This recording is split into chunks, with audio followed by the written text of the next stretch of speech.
Hello everyone, welcome to this June, July, and August edition of This Month in Flag News. I'm Vexillographer. I was on vacation, so sorry for the long wait, the long hiatus, but I am back. And while I was gone, apparently, there was some enormous news in the world of vexillology. So let's get right into it with our top story, a huge story coming out of Mauritania, a West African nation governed by President Mohamed Ould Abdel Aziz, if I'm saying that right. So, as you may recall from our last Flag News report, President Aziz wanted to change the constitution of Mauritania with a few different ideas for amending the constitution. And part of these change ideas was the idea to add a couple horizontal red stripes to the national flag of Mauritania so it would look like this instead of this.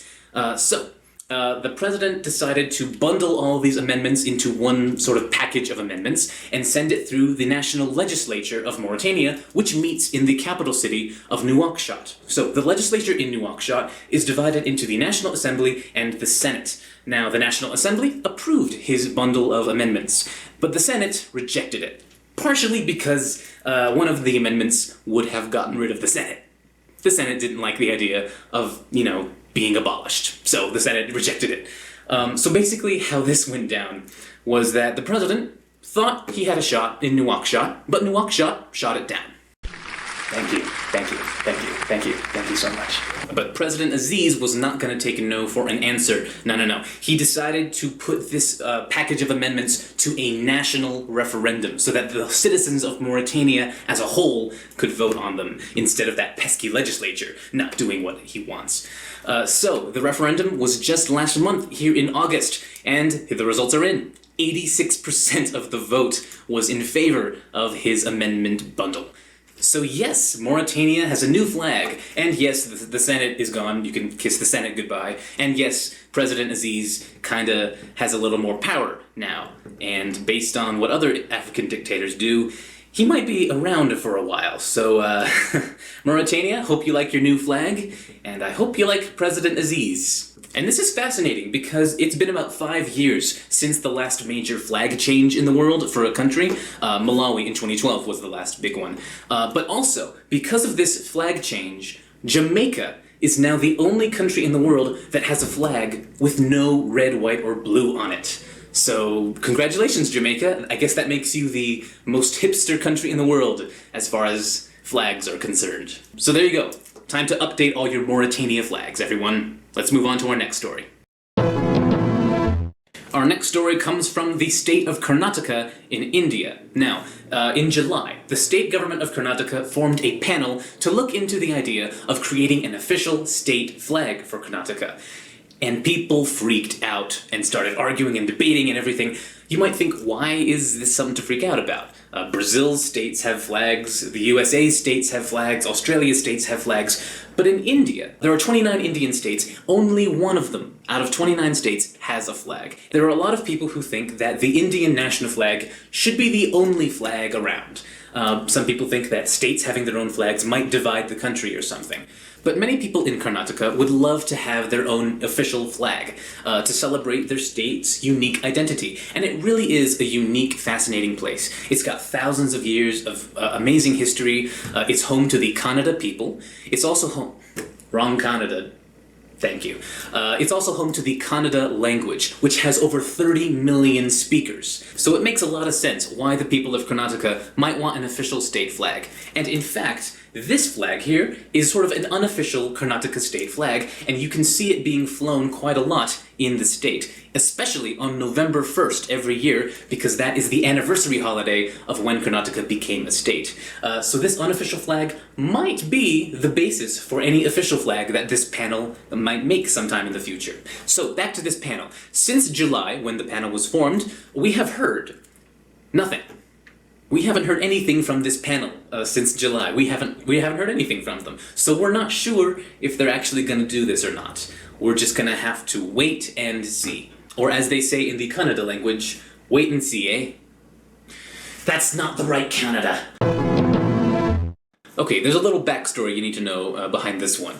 So Pakistan and India are not the best of friends. Ever since they became independent from Britain, they've had this pretty bitter rivalry between the two countries. And some evidence of that still around today is what happens every evening at this particular border crossing between Pakistan and India. Every evening, the border guards at this border crossing close the gate. But they do it in a very fascinating, kind of petty way. Basically, they have this epic dance-off every evening when they close the border. The guards of India will show off their moves, the Pakistan guards will show off their moves, and do these crazy kicks, and they'll do some chanting, and there's actually an audience for this, and the audience will cheer on their favorite country. Yeah, India's the best. No, Pakistan's the best. India, Pakistan, we're the best. No.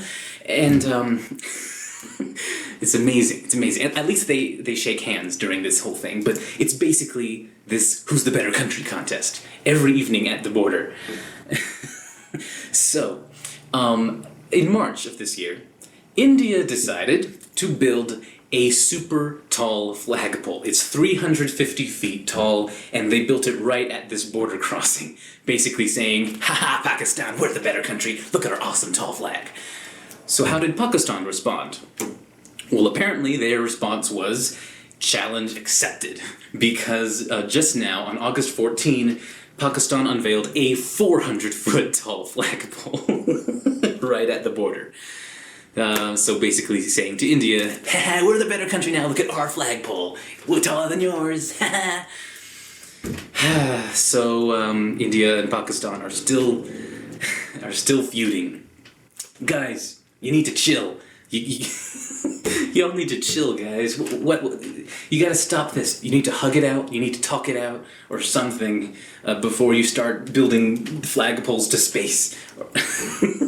You guys gotta solve this sooner or later. But at least we have a new 8th tallest flagpole in the world, thanks to this Pakistan-India feud. So that's kind of cool, maybe. Guys, you need to chill. Anyway, let's move on to our final story. And finally, we have a few local flag updates from around the USA. First comes Tulsa, Oklahoma, which just finished a flag design contest of its own, and this was the winning design. It looks great, with some great symbolism. The red represents those who died in the 1921 Tulsa massacre, but the beige represents a hope for a better future, as well as the community of Tulsa. The blue represents the Arkansas River, and the gold represents oil. And this really neat circular symbol in the left represents it's sort of a shout out to the shield that you see on the Oklahoma state flag. I think that is a brilliant, genius idea. This is a great looking flag design. I really hope the City Council of Tulsa officially adopts it. It looks great. It's a massive improvement over what they have now. Go for it, Tulsa. It looks great. I love it.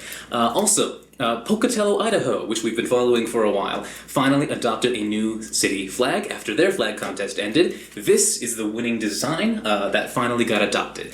And it's sort of like a mix of some of the design submissions that they got. And you know what? It looks nice. I think it's a very massive improvement over what they used to have. Massive improvement, so congratulations, Pocatello. And finally, the city of Orlando, Florida adopted this as their brand new flag design. It is beautiful, it is awesome. Great job, Orlando. I think you guys did a great job with updating your flag. They added a bit of color to that fountain design you might have remembered from earlier. It looks great, it looks welcoming, inviting. It just says Orlando. I think it's great. It's great. You did a great job, Orlando. Well done. So that's what's been going on in the world of flag news this summer. I'm Vexillographer. Thank you so much for watching, and Shubharatri. There you go.